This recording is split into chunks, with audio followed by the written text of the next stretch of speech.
ahead and start us off with a prayer. Thanks, Michael. Let's pray. Father, we're grateful for this opportunity to serve the housing needs of this community.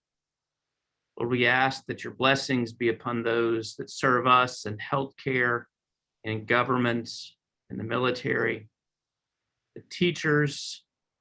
Lord, we ask your blessings to be upon them. And Lord, we're so thankful for this year and this opportunity that you've given us. May we bless you in the things that we do. In your holy name we pray. Amen. Amen. Thank you, Les. I appreciate that. All right, so we start off with gratitudes. If there's, since everyone's muted, sorry. It's kind of a weird world where I'm the only one that can talk. If you have gratitudes that you want to share in the chat box, by all means, go ahead and put them in there. I will start off and share one that I am grateful for my beautiful and 50-year-old young wife, Julie, who celebrated her birthday at the end of last week. And so the boys and I were very excited to celebrate with her. And I told her, as everyone said in those cards, 50 is the new 35. So, she continues to get younger. So we're excited for many, many more birthdays after that. So a couple of texts on Brooke is grateful for the sunshine. Enjoy it now, Brooke. Enjoy it now. And Duval, just be healthy. Absolutely. I know we've had a couple of people going through a couple of things lately. There you go, Rob. Grateful to ratify a contract this morning. Congratulations. Craig, happy 35th. I was going to say, is Craig 35 now? So anyhow. All right, so we're going to go ahead and get started. I'm going to go through announcements, and we'll continue to have some people join us.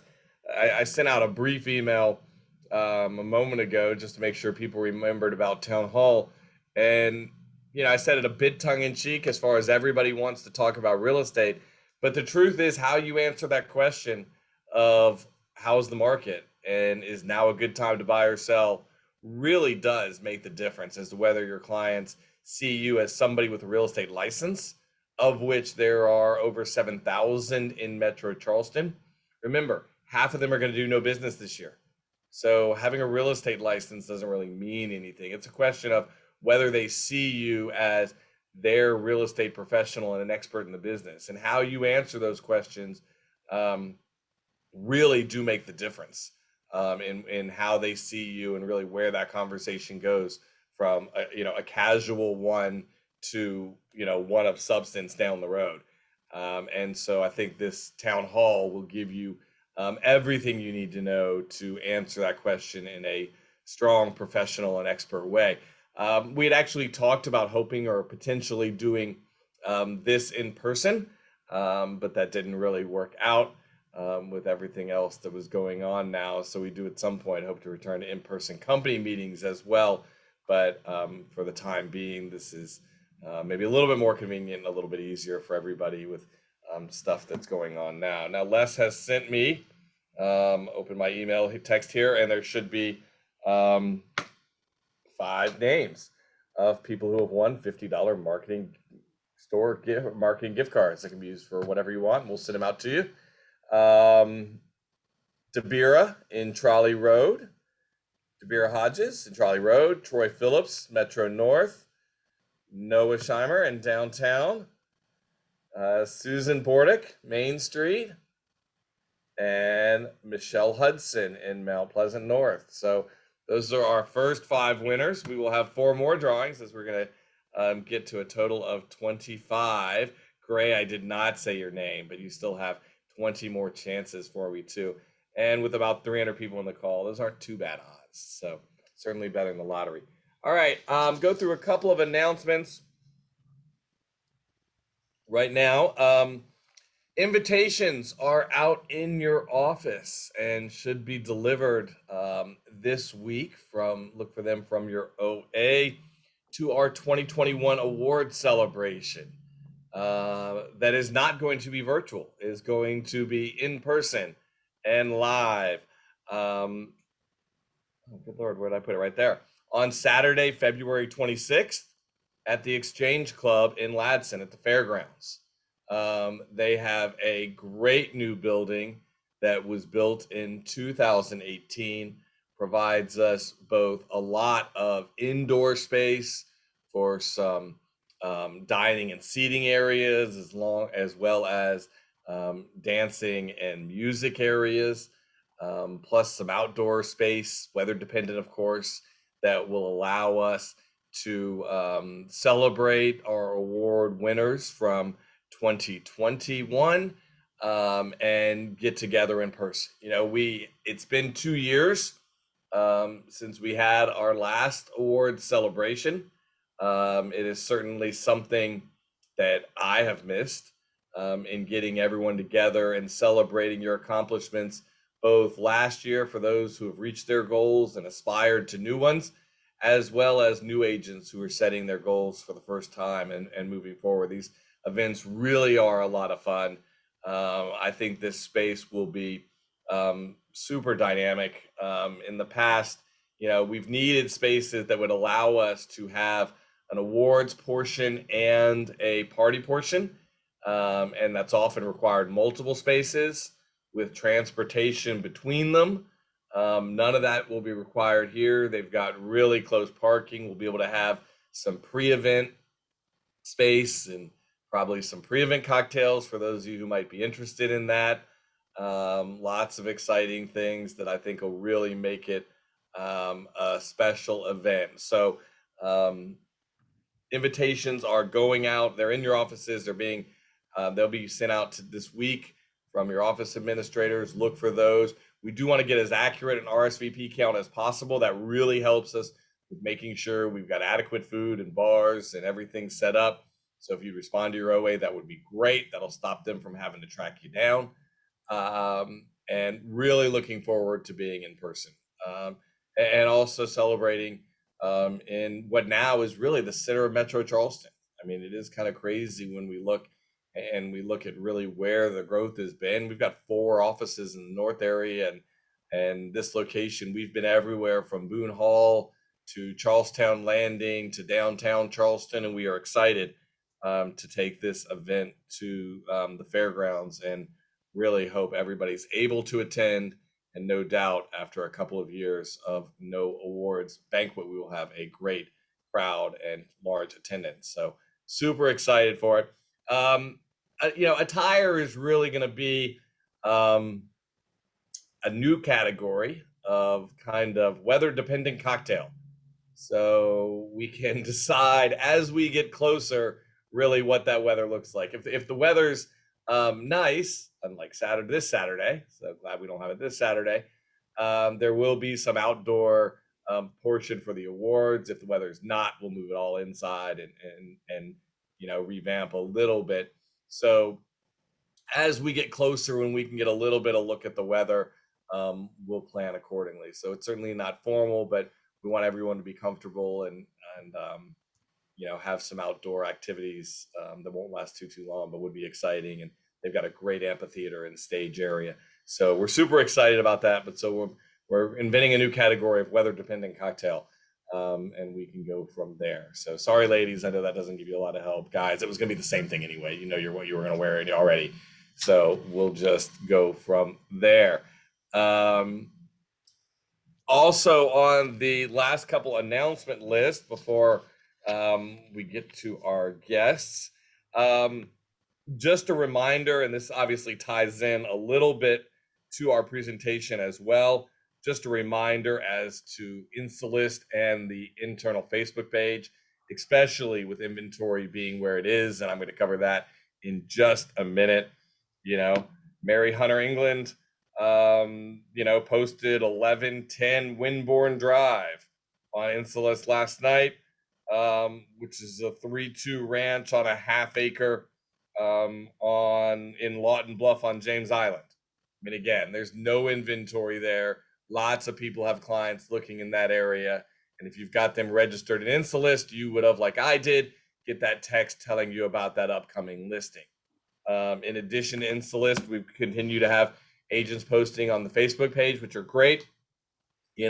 In case you got a little spare change lying around, Noah Moore's got a 4,000 plus square foot house on Ion Avenue in Sullivan's Island, coming up for 5.7.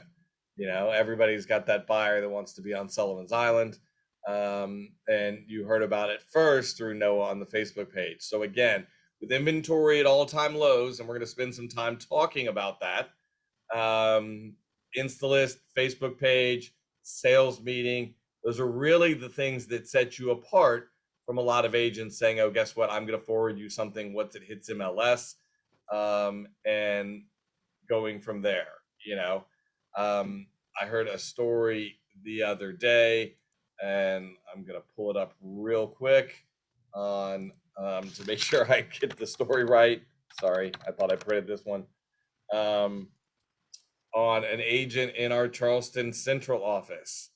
Had 3 waterfront clients looking for property in a certain area. Could not find anything. And there's lots of choices, as we all have. Wait for something to come on MLS. Maybe go on Facebook and say, does anybody have? And there's certain things to do. This agent actually was looking for a while, and this is the broker who sent it to me, said, wasn't sexy and it wasn't fun, but started knocking on doors.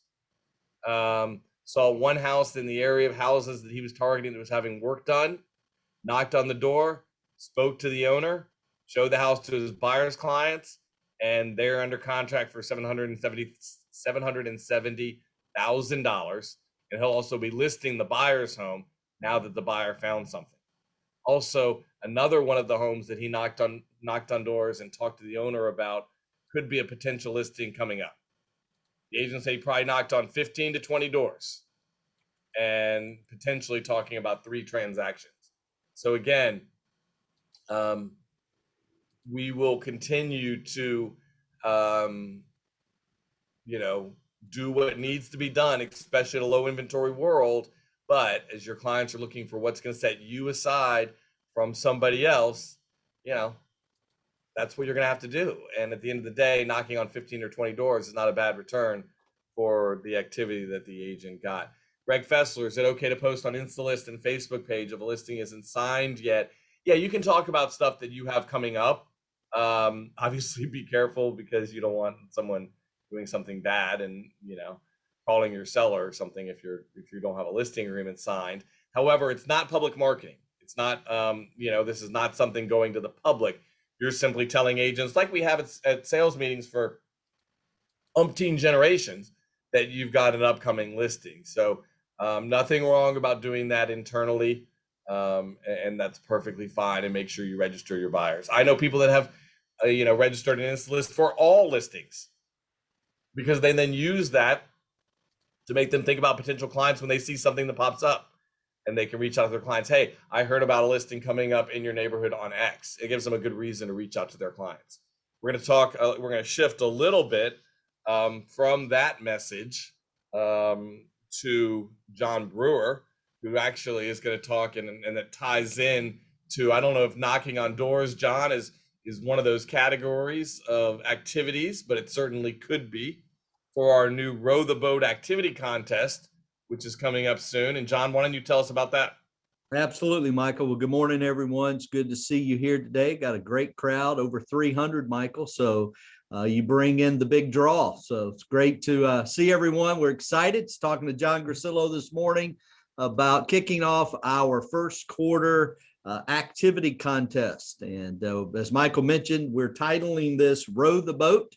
And for those of you that have been joining us on our Java with Johns, you know that John Grasillo and I spent a couple of weeks talking about that book, Row the Boat, written by John Gordon and PJ Fleck. And I know many of you on the call have expressed to us that you bought that book, you've read it. And John and I wanted to use that kind of as a basis for our first quarter contest. Now, there are a lot of details. You'll be getting more of these as we move along throughout the next week or so, but just keep in mind that we'll start this contest on January the 31st, and we'll run it all the way up through March the 20th. We'll have weekly winners as we've done in the past, and then we're throwing in a couple of different things. One of the things we'll do in order to make sure to kind of get you going early is we're going to build a little bit of a reward around the Super Bowl. We'll be introducing you, if you're not familiar with the concept of the Super Bowl square. And again, I'll provide you some more information, but just real shortly, once we get this contest started right around the Super Bowl, we'll have an opportunity for folks based on your activities, how well you're rowing the boat, to own a square or more in the Super Bowl square and have an opportunity to win some potential cash prizes, first, second, third, fourth quarter, and final score as well. So we'll do something early to kind of keep you in the game. We'll also, at the end, we're going to tie it around another holiday, if you will, and we'll call it a pot of gold drawing. And there'll be a number of different rewards and things that you can earn there. And just stay tuned. Your managers will have more information, and they'll be rolling this out for you at your business meeting. But we're excited about the contest. Here's why we do these things. We know that it's beneficial for us to have anything possible to encourage us to do the activities. The results that we want to have in 2022 will always be a byproduct of our activities. And rowing the boat is about living in the moment, in the present, and doing whatever I need to do today to keep my boat moving forward. So we're going to build in a bunch of activities inside the contest, things that you're familiar with. Obviously, the flow activities take the highest and best priority. Your phone calls, your face-to-faces, anything that allows you to have an interaction with someone, listening for change and opportunity. These are the kinds of things we want to encourage you to be doing. We'll tie in some things outside that as well that are of benefit. InstaList being one of those. We've already heard about that this morning and how powerful that can be. So a lot of different things coming up. Won't give you too many more details except to let you know, be on the lookout. I'd encourage you to get involved in the activity contest. In fact, some of you may want to find someone in your office and throw down a challenge too, and see if you can't whip them over the next quarter and have a little friendly competition amongst yourselves. But the more you participate, I promise you this, the greater the reward will be. And the reward will be way beyond whatever gifts we give away here through the contest. It'll help you have a great first quarter, second quarter, and a fabulous 2022. So looking forward, row the boat activity contest, more details to come, but get excited about it because we are. So come on and get in the boat. Thanks, John. I appreciate that. I've not read the book yet, but I want to, especially after the two town halls on it. If you've not seen those, I emailed out one company wide. They're both available on C1 Rows. I would encourage you to listen to those. First off, as we've talked about, Job with Johns is a great way to start your week. It's in my schedule every week from 9 to 9:30 to start my week that way, and I miss it when I'm not there or we don't have it. But I would encourage you to check out those two on this new book on Row the Boat.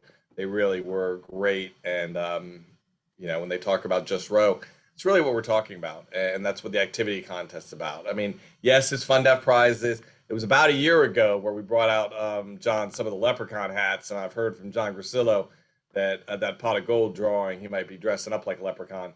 And since he's not here, we can really commit him.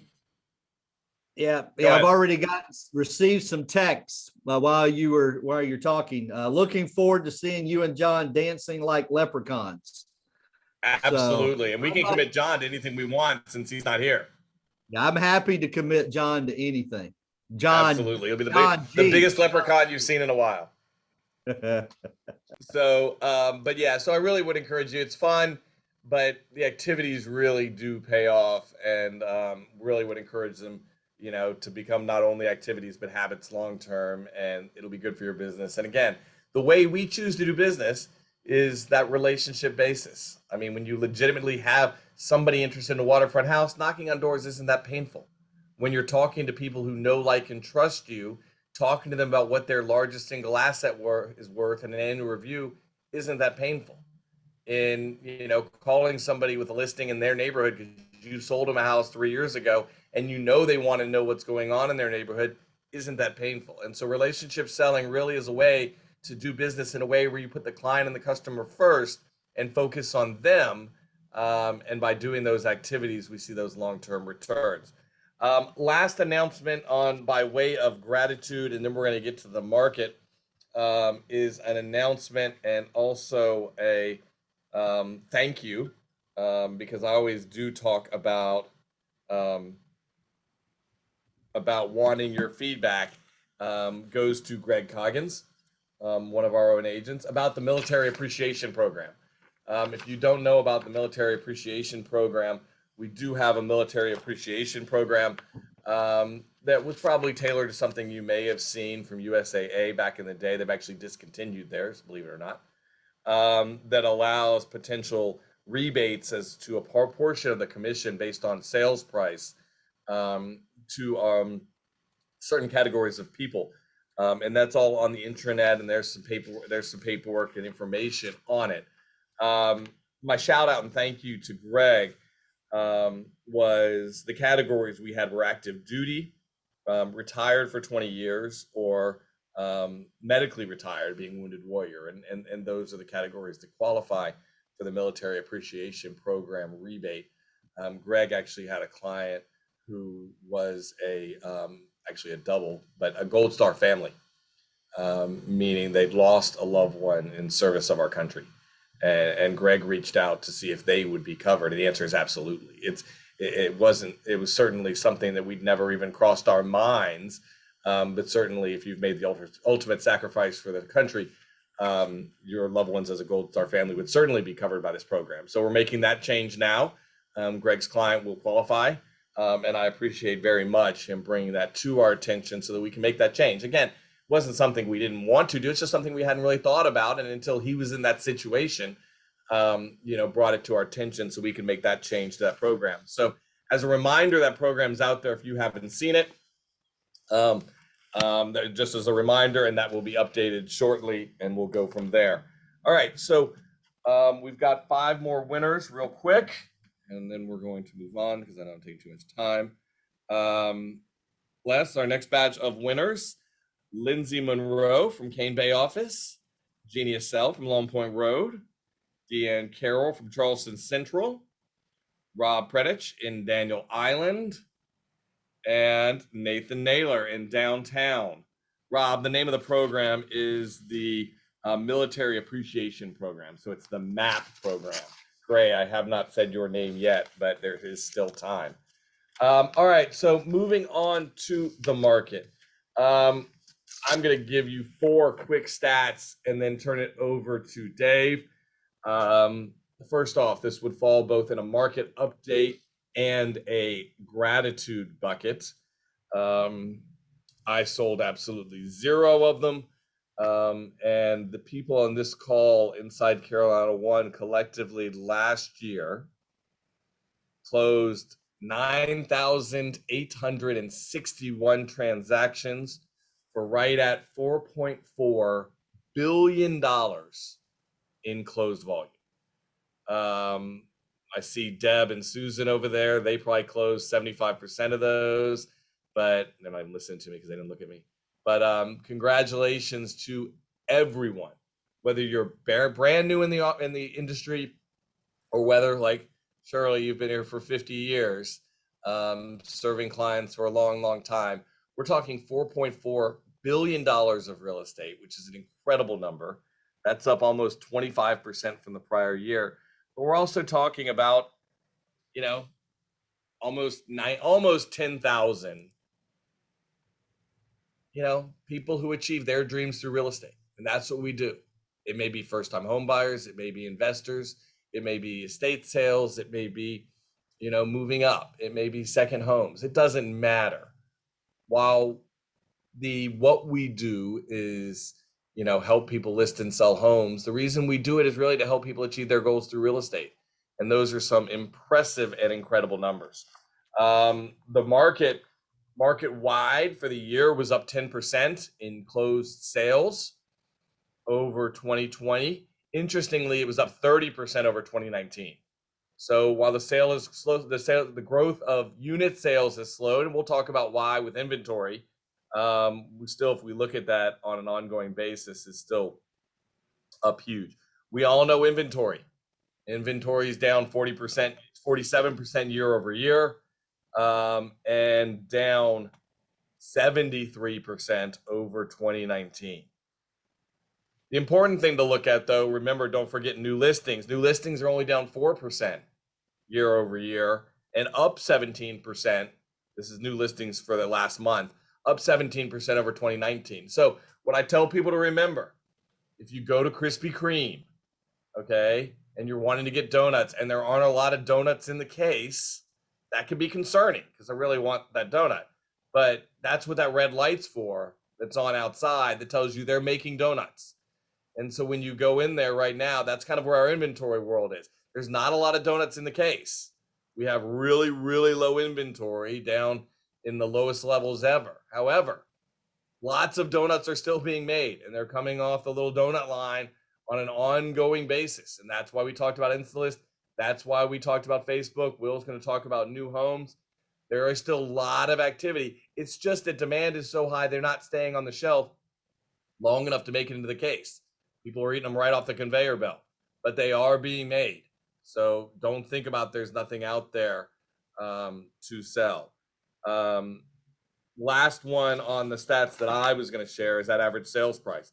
And Dave will talk a little bit about affordability as well, talking about 24% year over year growth in average sales price and 44% over 2019. So obviously we've seen some huge increases in average sales price, which creates its own challenges. But we are in a very dynamic market that, as I said, the question really is, where is it headed? And are we destined for another crash? Because Dave, time finally to get to you. Not too bad, almost 10:30, a few minutes off. But we have, as I put in that email, everybody wants to know, everybody wants to talk about real estate. Everybody wants to know about, the market, and everybody likes a doomsday story too. So everybody wants to know if the crash is coming. Because last time we had this party and we started talking about record prices, then we saw what came in the financial crisis. So a lot of people are worried. And that's really one of those things that I'm going to turn over to Dave to address right after I read three more winners.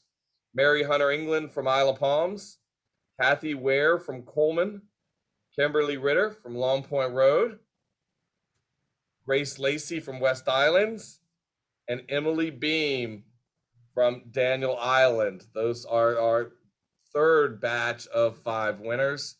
And don't give up yet, Gray. We've got 2 more. We got 10 more coming. So with that, Dave, I'm going to turn it over to you and have you go ahead and share your screen. Great. We'll start with making sure everybody can hear me. Can you hear me? Yes. Okay, great. Michael, once I share my screen, I can't see the chat anymore. So if there are questions or something along those lines that you want to make sure that I address, just stop me or throw them at me. I'll go ahead and monitor it. Absolutely. Okay. Can you see my screen? Yes. Okay, perfect. So a couple of things you hit on. I just want to start there. Interesting. I had a slide the last time I did this, and I didn't think to put it up this time, but I did check the number.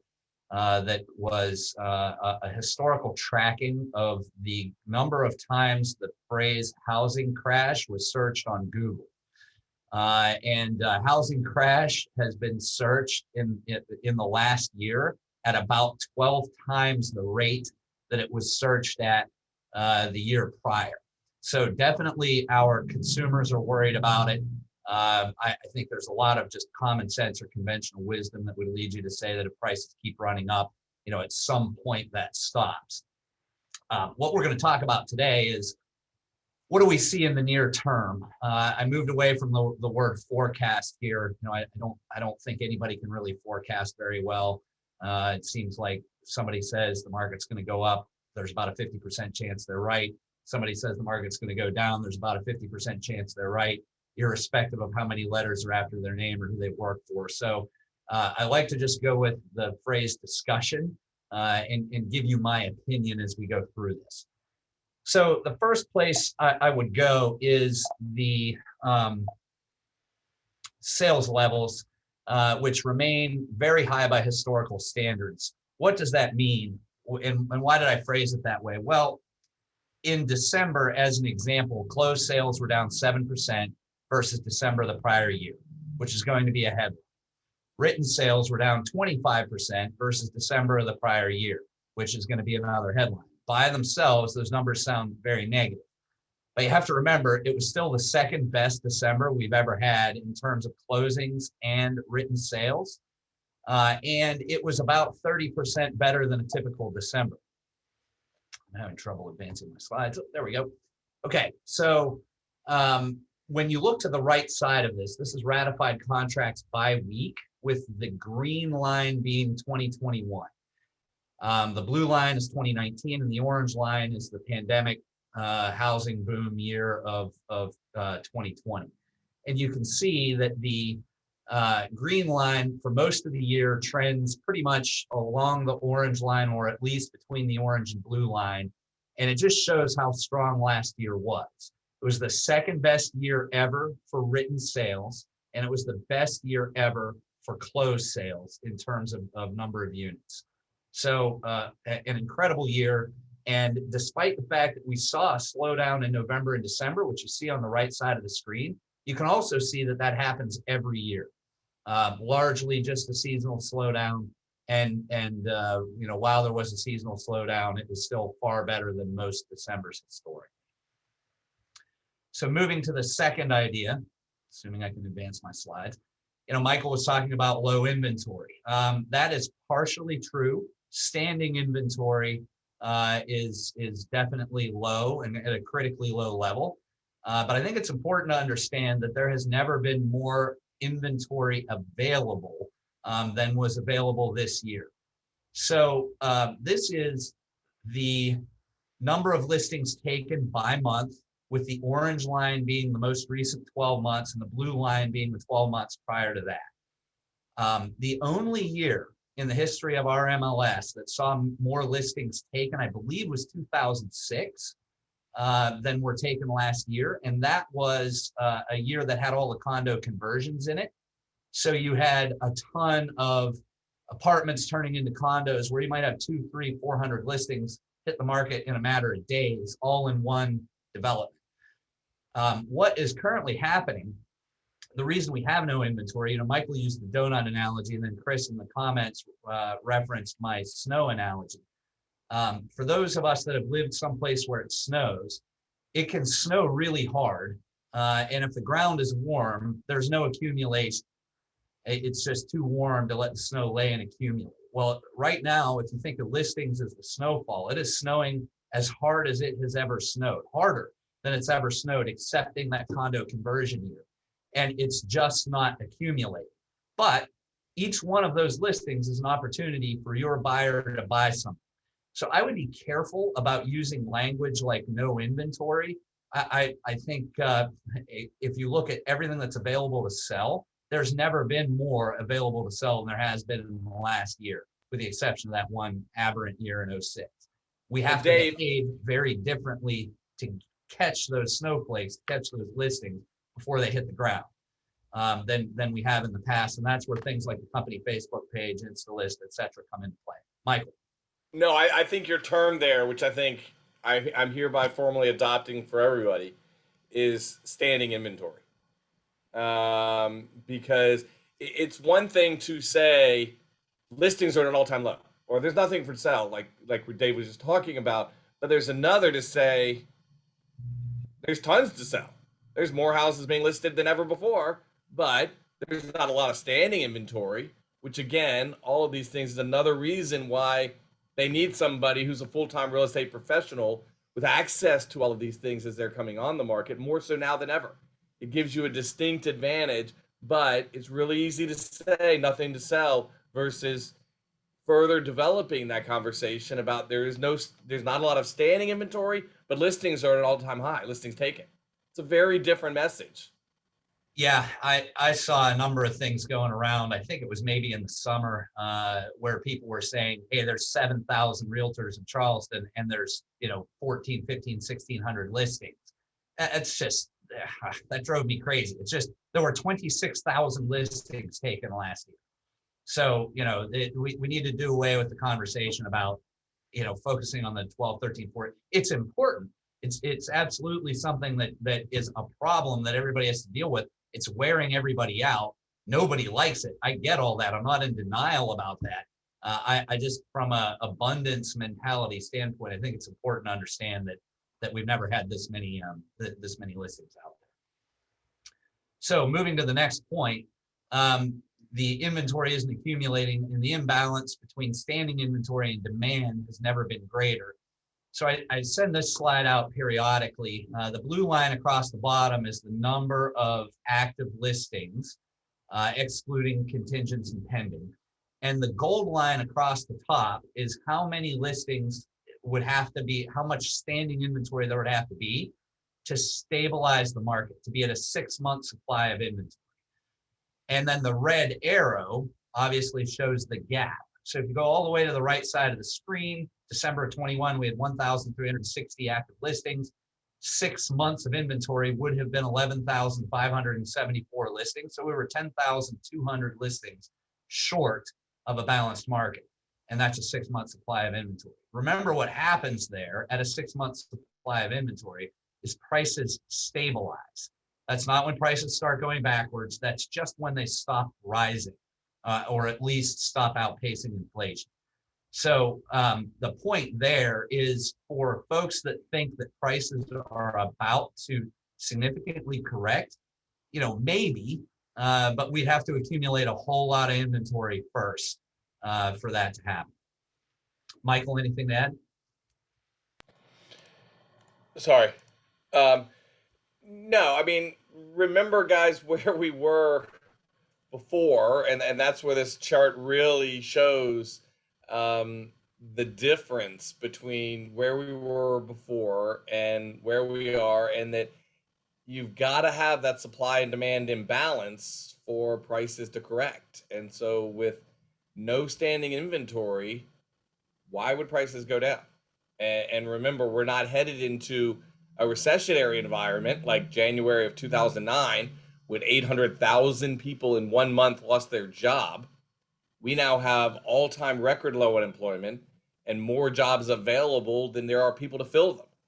So we're headed into a period of growth. Again, there are lots of challenges, and I think Dave will talk about a couple of those that can cause issues. We're not saying it's all Pollyanna ahead, but there are no signs when there's, Krispy Kreme's not cutting the price of donuts when they're selling them as fast as they're coming off the assembly line. It's just not going to make sense economically for them to do it. So go ahead, Dave. Yep, agree with all of that. So moving to the next one, the rate at which prices are increasing, which had slowed a bit, has begun to accelerate again. So it's important to understand the language there. Prices can slow down. The rate of increase can slow down. That still means prices are going up. It's just a decrease in the rate of increase. Well, that happened in the fall. You can see, looking at this is the median sales price. By the way, I much prefer medians to averages, just because they more accurately reflect what is happening in the market. The median sales price increase year over year in June was 23% higher in June of 21 than it was in June of 20. You can see where that dropped off in August, in June, July. I'm sorry, in July, August, September, and then it bottomed out around 13% year over year growth. And then it bumped up to 16, dropped to 14, bumped back up to 17. What I think most people expected was that downward trend coming out of June into July, into August and September to continue. And it may resume tomorrow.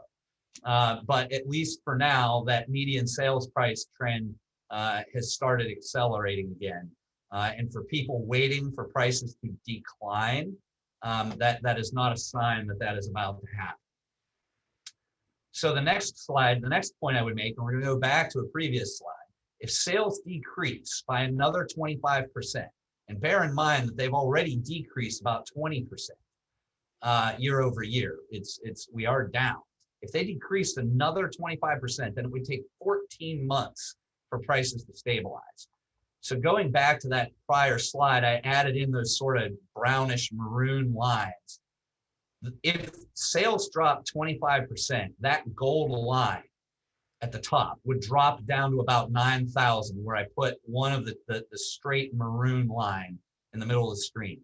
Then if you took the current active listings at about 1,400 and added about 500 a month, because that's how many sales would go away, then if you add about 500 sales a month or 500 listings a month to the current listing level, it takes about 14 months for those two maroon lines, the straight one at the top at 9,000 and the angling upward to the right one coming from the bottom, to intersect.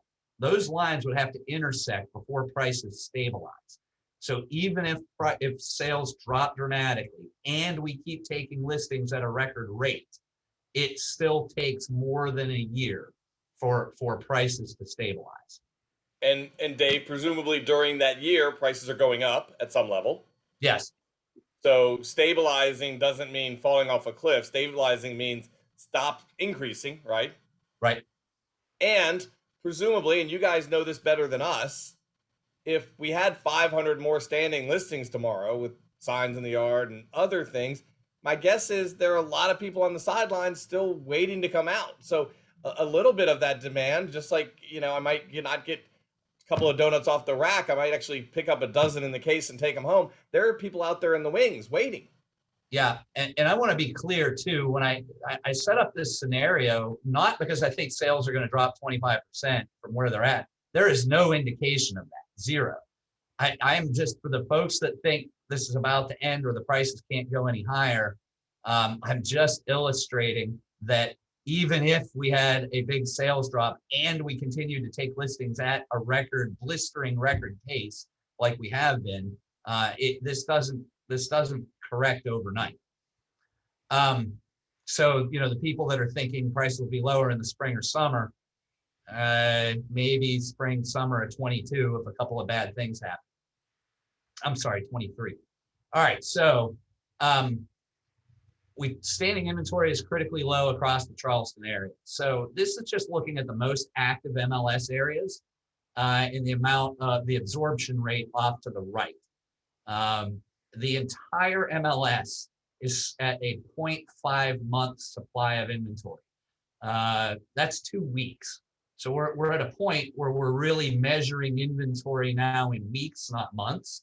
And when you look at, say, MLS area 62 in Somerville, the absorption rate is 0.1 month, which I think is around 3 days.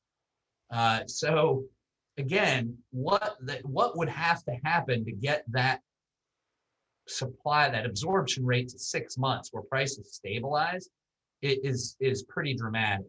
And for folks waiting for that to happen, the process may start, the inventory may start to build, but that price stabilization is not right on top of this.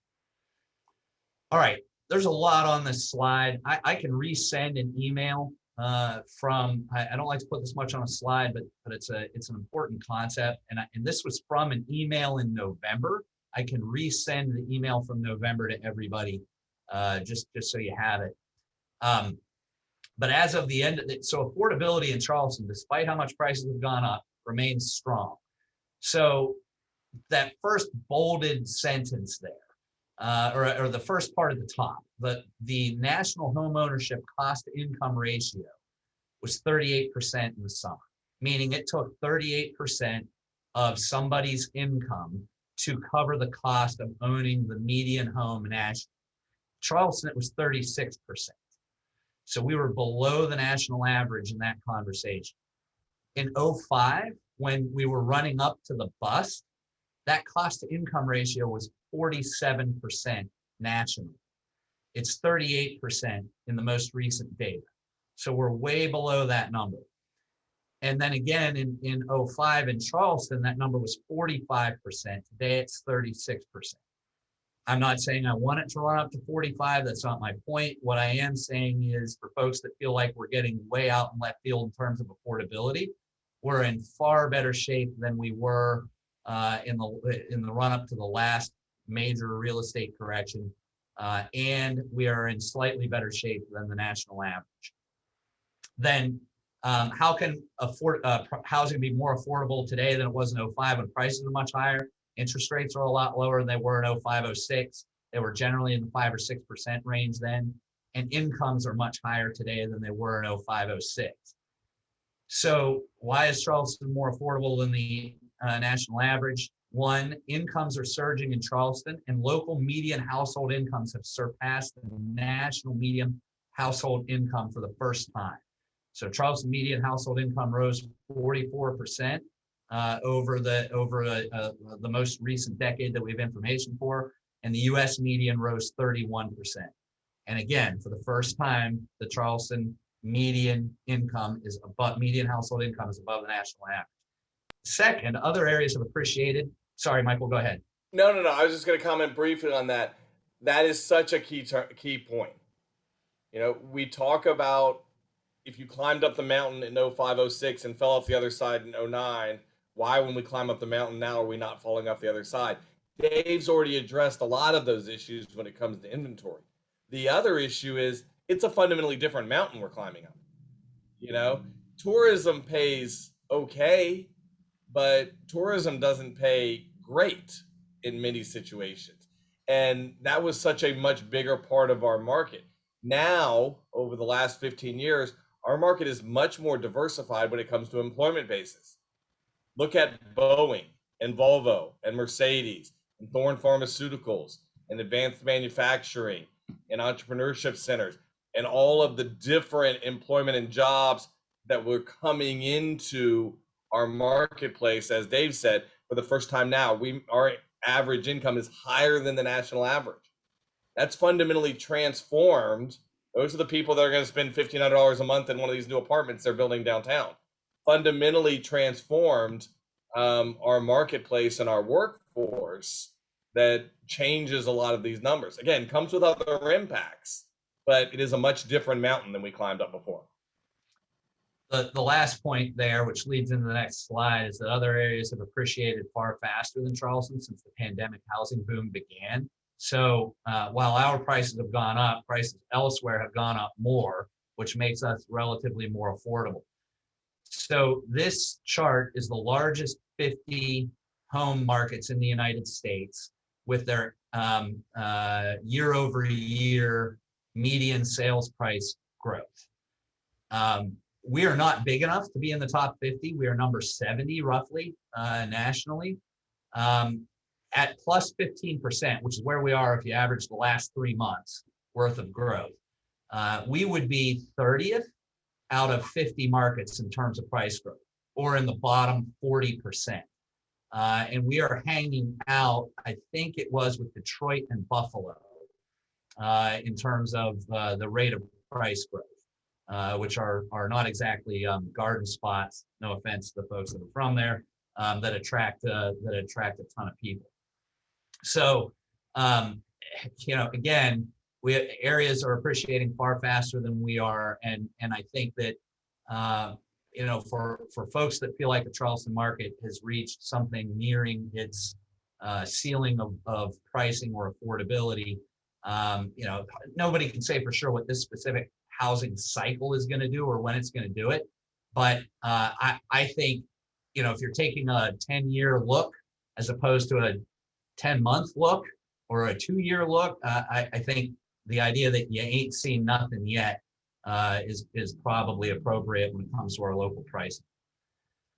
Moving into a couple of other closing thoughts, we are not yet seeing signs of trouble like we did in '06. So I've sent this out as an email and gone over it in the offices a few times, but it's worth repeating. This shows monthly sales and monthly inventory levels in '05, '06 in the run up to the last boom and the run up to the last correction. The important thing to know is these sales levels were very high. They were record sales levels for that period of time. And if you look at inventory, it started at about 4,000 listings, and 24 months later, despite record levels of sales, there were about 10,000 listings. So the inventory increased 2.5 times over a period of time that sales levels were extremely high. Well, the problem is, you know that sales levels are eventually not going to remain at a record. And if you've already more than doubled inventory when you had record sales, when those record sales drop, that inventory is just going to blow up even worse. And that's exactly what happened. I know I've used this analogy before, but I used to be a buyer for a department store. You know, if you have a one-day sale and you have a record number of people in your store, and somehow you finish the day with more stuff than you started the day with, what you're going to have to do to the prices of your remaining stuff the next day when nobody's in your store to move it is not pretty. And that's exactly what happened over the course of a 3 or 4 year span last time. What it looks like now, but the reason these inventory numbers are different than what you've seen elsewhere is when I pull this report from the MLS, it's pulling active, contingent, and pending. So the important idea here is not the specific number, but the trend. The inventory has plummeted and has not started recovery, much less build like it did last time through a period of record sales. The last time, that doesn't mean that this time is going to look like the last time. But the last time, it took a couple of years of building inventory before anybody really noticed we had a problem. And we haven't even started that process yet in this particular cycle. So moving to the last point, and I don't want to steal this too much from Will, but just another thing out there that underpins the market. And John Grisillo is always talking about this, you know, demographics are destiny. If you look at the millennials, 72.1 million of them, largest generation in American history, and they've only really started household formation in the last couple of years in a serious way. So you have a huge group of people entering the housing market that while they were delayed, they are finally doing it. And you know what you wouldn't want to have going into a huge group of people entering the housing market is a situation where we didn't build enough houses for a long period of time leading into that. And you can see number of new homes built nationally over the last 5 decades. Let's just use 10 million as a middle number, you know, roughly 10 million per decade. The prior decade now, we built 6.5 million, about 3.5 million short, which didn't show up as much of a problem when the millennials were not buying and forming households.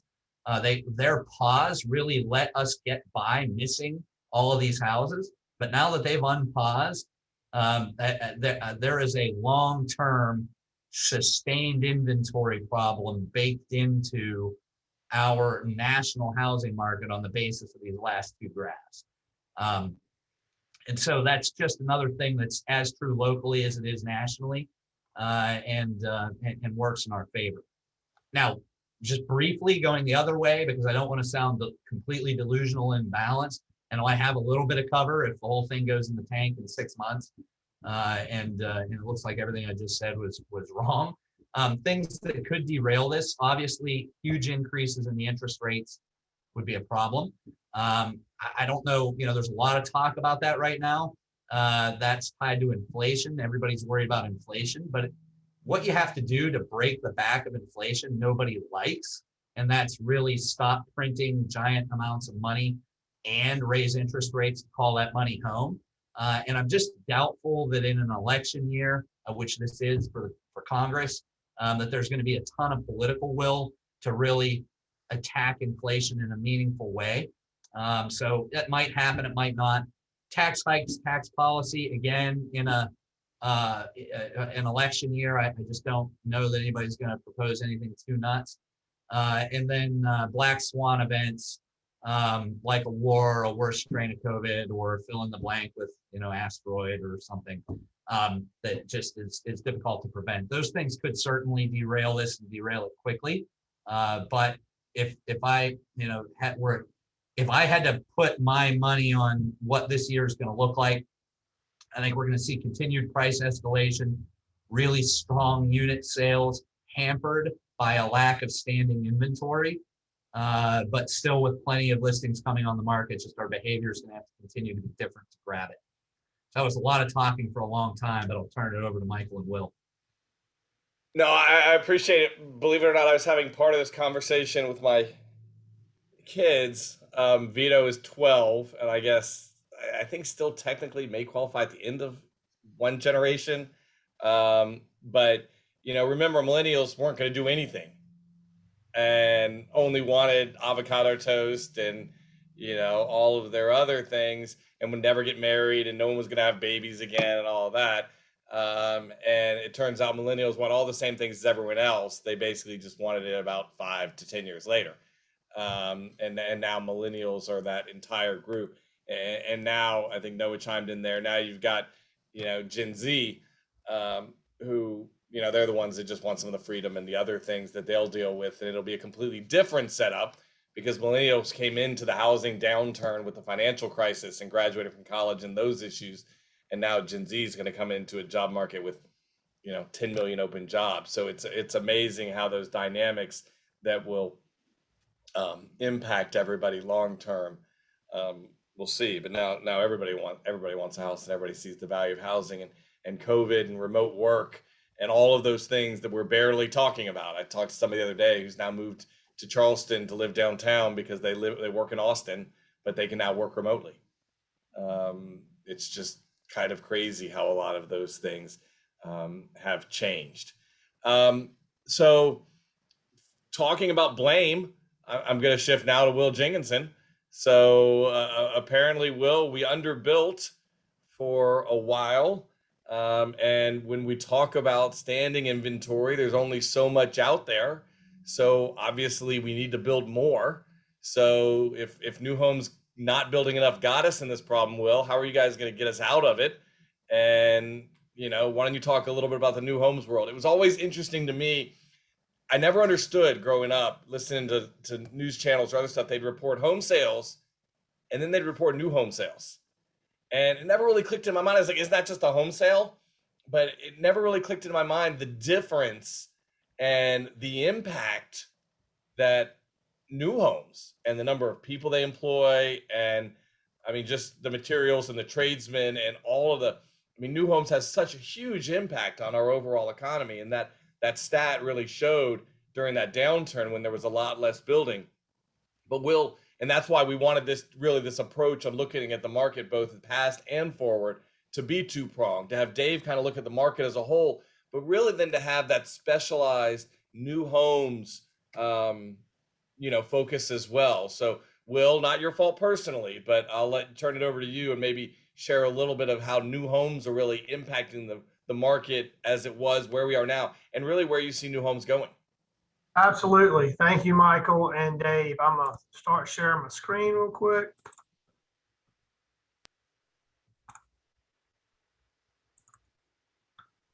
Got it. All righty. I'm going to frame this up. I'm going to take a little different approach, obviously, than Dave. I'm going to kind of focus in on the new homes part of our market and how it impacts the resale world, and kind of finish up with where we're heading, some issues we're seeing, and hopefully some tidbits to help you as you go into this year. First and foremost, I want to take a quick snapshot of the market. And I know we see a lot of these numbers and trends. When you go in MLS, you pull up your search, it shows you how many overall homes are currently in the market. And as of 8:30 this morning, there were 1,230. And I believe that's at least in 20 plus years, a record low inventory, especially to start a year off. The one part I don't think a lot of people pay attention to is the percentage or the breakdown of how many of those are resale and how many of those are labeled under new construction. Under new construction, there are 3 categories. There's proposed construction, there's under construction, and finished construction. But when I look at the whole, I click all 3 of those. I've been running these reports weekly for almost 2 years now. Started at the beginning of COVID in March of 2020. The percentage you see highlighted, 35% of the total active supply is new construction. That is the highest percentage that I've ever seen in the past couple of years of tracking these numbers. Pre-COVID, that number was trending in the 20 or 25% range. So 35%, quite a jump. The other one the other stat that I really pay a close attention to is the overall pending sales. The current pending sales in MLS, defined as active, contingent, and pending, are just over 3,000, which again is very high for this time of the year. That number you see there off to the side, the 1865, that's more pending than active.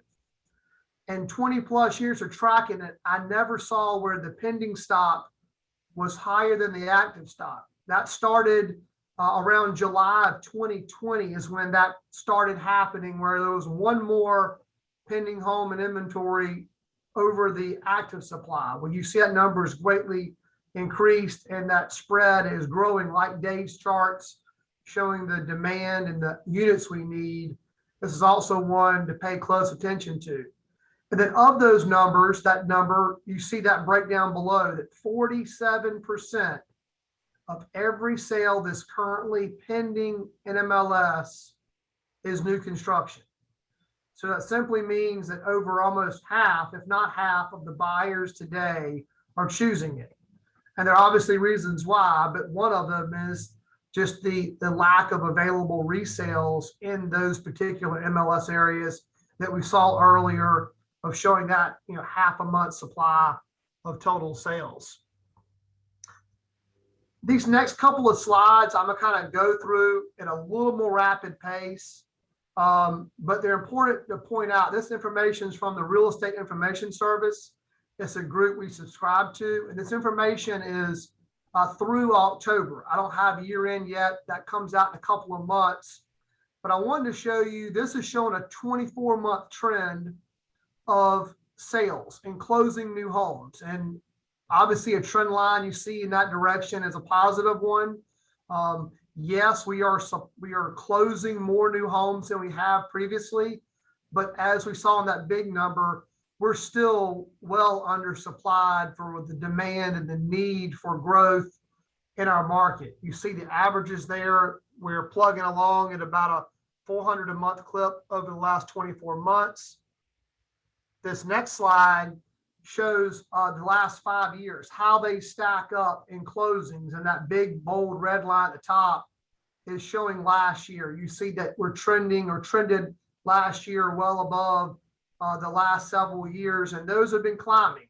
Out of the recession, as we got into 2012 and 13, we started to kind of reestablish our new homes growth, developing communities, and we've been trending in a positive direction, but nowhere near highs. The highs in our market were 2006. We had close to 8,000 new homes closings. You'll see in a later slide, last year we're right at 5,000. So we're not even anywhere near, from a supply or closing standpoint, of historic or record highs. The next one you see here is looking at average sales price in new homes. And yes, that's a pretty big creep going back from January of 17 to current, has climbed $130,000 during that time period. Obviously, the biggest price increases we've incurred have been in the last 12 months. We've seen record levels of supply cost as well as shortages, which has really exacerbated those numbers. But you see that trend here also of heading up like we're seeing the overall numbers. This next chart is one that I keep close attention to because it's a trend line of where the future is heading. This is permits. This is builders being able to go apply for a permit. That means the development's finished and we can actually go start the home process or home building process. It shows not only confidence in speculative, but it also shows pre-sales or the confidence in buyers. So we're seeing a nice trend line upward. That's really been the biggest increase you'll see here shortly in the past 12 months or 24 months has been this permit increase. And that's what you see on this slide right here. You see the current 12 months, basically looking back over last year, and then the previous 12 months, so 24 months, and showing that increase in numbers. Permits have increased to almost 6,500 in the last 12 months pulled, and our closings crept above 5,000. Again, for the first time in over 10 years, if not longer, that we've had a closing year of 5,000. There have been some stats out there about other local Chamber of Commerce and other trends that say, based on population growth in the next 10 years, we need over 9,000 new homes built and closed a year in our market just to keep up with. And most of those predictions on population growth were pre-COVID, not counting this remote worker and this new influx of buyers that we're currently seeing in our marketplace. So still very undersupplied, even at great paces that we see out there of new home construction growth. This next chart is looking at both median and average new home closings by county. So you can kind of see, based on what county you focus in, the trend we're seeing there on the average. For the first time, a last running 12 months, we crossed over 400,000. Just over 401 was our average sales price over a 12-month period of time. First time I've seen it cross that threshold. This is a great kind of couple things going on here, but really help understand by county what is happening on that little chart. The average price is looking at new homes, the bluer line, the red line, or orange line is looking at resales. And you see by county how the new homes stack up to resales. Obviously, Charleston County is going to be skewed, taking account to resales on our islands and coastal communities, but still rather healthy numbers where you see our inland counties, Berkeley and Dorchester, new homes actually is a higher average sales price than the resales that we see out there.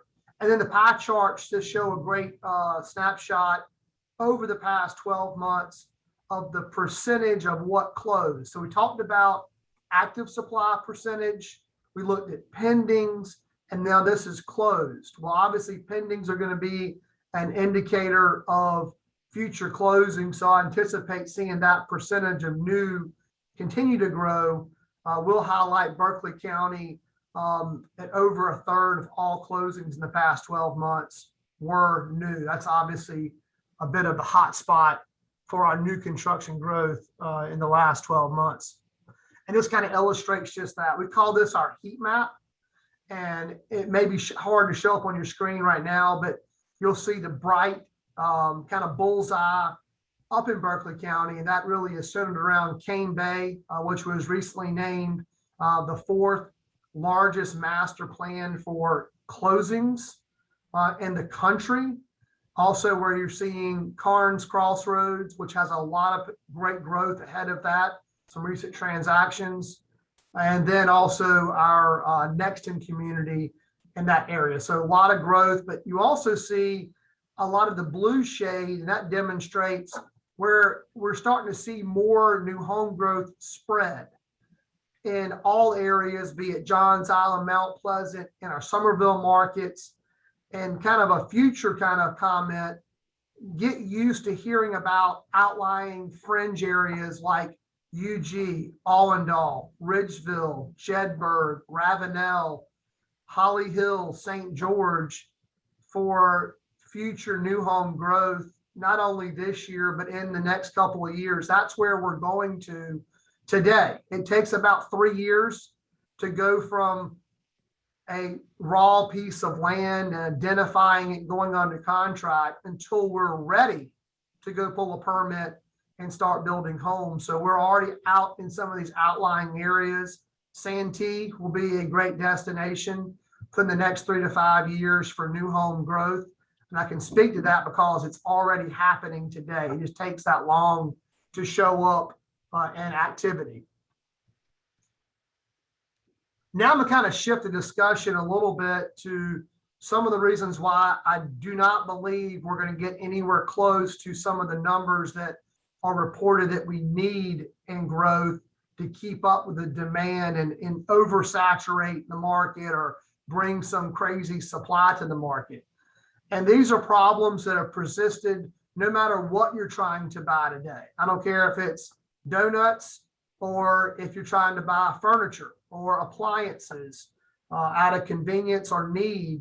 But as you can imagine, there are lots of parts and pieces that go into building a house. So we're seeing a major issue. Obviously, inventory of homes that are finished in the marketplace or started in the new construction world at an all-time low.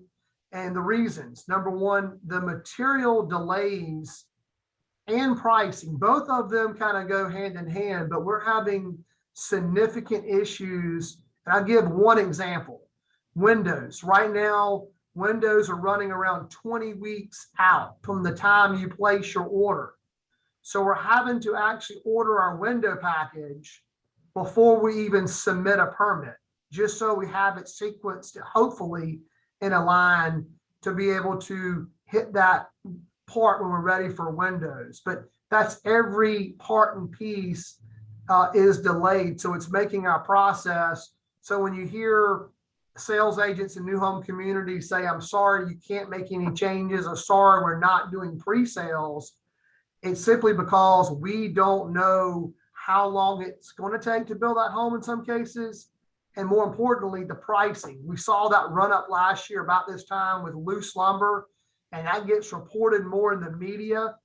That's just one component. It's everything from lumber down to paint and sheetrock, concrete, that we're seeing continuous pricing hurdles and challenges, and why you're seeing such rapid price increases. While many think it's just the greedy developer and builder putting more money in their pocket, it's honestly just trying to keep up with the cost escalations that are impacting.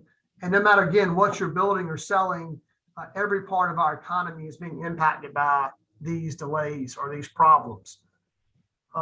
And then kind of to wrap it up, I like to shift it a little bit to, helping you or arming you with some information, like we talked about InstaList, Facebook page. Those are great things that we do take advantage of from a new homes world, especially Facebook. But I would encourage you, and I know there's been competitions and offices and launch, but more than ever for the markets you focus in, building relationships with those agents is so key to know what's going on, to understand what's coming up. So your buyers that you have today, or you may get tomorrow, you know what's happening. If 35% of the inventory and over right at half of the buyers are choosing it, it's important. So visit these communities in your area. They're great publications. I don't know if you can see it, I'll hold it up, but our At a Glance publication, we print these. As long as we still have paper and marketing, we'll print them. But those are stocked. They were just restocked in your offices.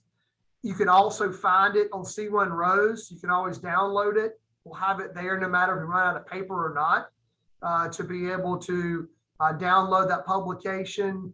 And it gives you a quick glance on what we have going on, where, by location, by market area. Also our website, which you can go to through that URL on the screen or through the mothership website, to know what's happening in our new homes world now and in the future. We tried to tell you a little bit about what's coming up new. And then just a plug for the new homes guide. People always ask me, Will, where can I find more general about all new homes, not just Carolina One new homes? And by far, that website has great information on many websites and many new home locations throughout the entire Tri-County area. So good guide and source. And I will stop and be glad to answer any questions that have come up in the chat. No, I appreciate that, Will. I only got one question that I'll just put you that, not to take too much time. And I've got 10 more winners to announce. I do want to reemphasize that, guys, we're here to help you. So if there are questions you have or your clients have with regard to, where the market is or where it's headed, we're happy to help you with those, and just let us know how we can help. If you've got land you're looking to develop or questions about it, talk to Will. He can let you know, what's going on in the new homes world. And, sometimes you even have a developer we can partner with a landowner. So, don't hesitate to reach out and let us know why you can help. Will, the one question we did have in the chat directed at you is, where do you see commission rates going on new construction co-ops? I know we had a couple of people that, dropped to 1%. Do you see that continuing? Is the supply and demand issue? Or what have you seen in the recent past? Well, there was a great flurry of activity in that regard around this time last year, February, March. That seems to have subsided. I did a market study on kind of the top 10 builders and what they were paying out co-broke wise last summer, and try to keep up with that every quarter or so, and have not seen a lot of change in direction of that. I mean, obviously, pressures in pricing, the market kind of dictates change, and that can change as quickly as if we see dramatic rises of inventory or slowdown in demand. Builders, end of the day, are running a business of selling product. So what happens at stores that you go to buy a product, people will shift their sale, their increase, their opportunity to meet those needs or hit those goals that they need to have from a sales standpoint. But I don't see a lot of current fluctuation in the co-broke percentage. Well, that's good to hear, because for a while everybody thought they were all going away. And again, remember, like anything, guys, I know it's crazy, but this too will pass, and we'll be having town halls. I don't know if it'll be at Zoom or, in the metaverse or wherever, on different topics in the future. I mean, I never thought when I went to a meeting in Detroit in 2005 that somebody would have been talking about short sales, and I never heard that term. And, a handful of years later, we were in that world. So like the weather, the only thing consistent is change. And we will continue to, because that's our job working for you, stay on top of these issues and bring them to you so that you can be the experts with your client. And Shirley Phillips said they need to remember we have good memories. There you go with the new homes people, which is true, Shirley. And that's why, especially the new homes, Carolina One new homes builders didn't engage in those activities like some other ones did. All right, I've got 10 more winners before you guys go on your way. And, while I have your undivided attention for that, I want to thank Dave and Will. You guys did a great job, and appreciate you staying on top of that.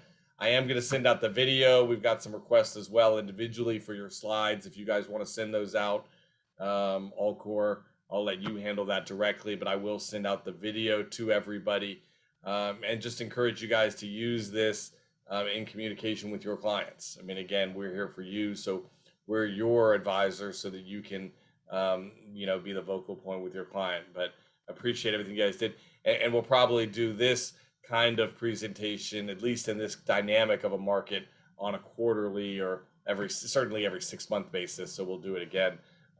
Not too far from now. Let's see our last 10 winners. Cappy Widener from Charleston Central, Rachel Cochran from Trolley Road, Valerie Schumann, Charleston Central, William Burton, Mount Pleasant North, and Lee Porter, Long Point Road. That was batch number 4. And batch number 5, Mark Mizell, Main Street, Phil Padone in West Islands, Linda Laird, on the Isle of Palms, Greg Coggins, Main Street. That was not a rig for my thank you for your military appreciation program suggestion. I guess it just worked out that way. Maybe that's karma. And Michael Hance in Charleston Central. I am sorry, Gray Bailey, it did not work out for you this time. But we will figure that out and go from there. Thank you. Sorry to run long. But I did think there was a lot to cover. We haven't done this in a while. We will be back next month on Town Hall, and we'll send some information out about that. Thank you all for being here. Look forward to seeing you. Please stay warm this weekend, and appreciate being in business with each and every one of you. Or if you're one of our team members, thank you for what you do to keep our agents in business and keep us moving smoothly. Have a great day. Talk to everyone shortly. Thank you. Last, Dave, Will.